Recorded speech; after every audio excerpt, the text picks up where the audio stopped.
મનરેગા મુદ્દે ભાજપ પર કોંગ્રેસે પ્રહાર કર્યા છે। મનરેગા યોજનાને નાશ કરવાનો પ્રયાસ થયો તેવું નિવેદન કોંગ્રેસ પ્રવક્તા હેમાંગ રાવલે આપ્યું।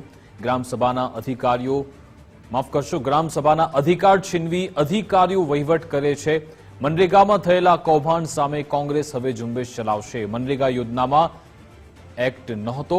મનરેગાને અત્યારે યોજના બનાવી દેવામાં આવી। યોજનાને મૂળ સ્વરૂપે લાવવા કોંગ્રેસ ગામડે ગામડે જશે તેવું હેમાંગભાઈ રાવલે કહ્યું હતું। જે પ્રમાણે આ મનરેગા નામની યોજના છે એ યોજનાને વીબી ગ્રામ કરીને બદલી નાખવામાં આવી। સૌપ્રથમ તો જે યોજના નહોતી, મનરેગા એક એક્ટ હતો કે જે એક્ટ મુજબ દરેક ભારતમાં રહેતા જે નાગરિકો છે ગામડાના એમને 100 દિવસનો રોજગાર જે છે એ આપવાની ગેરંટી આપવામાં આવી હતી। એની જગ્યાએ અત્યારે જે નવી યોજના છે એને માત્ર યોજનાના સ્વરૂપે રાખવામાં આવેલી છે।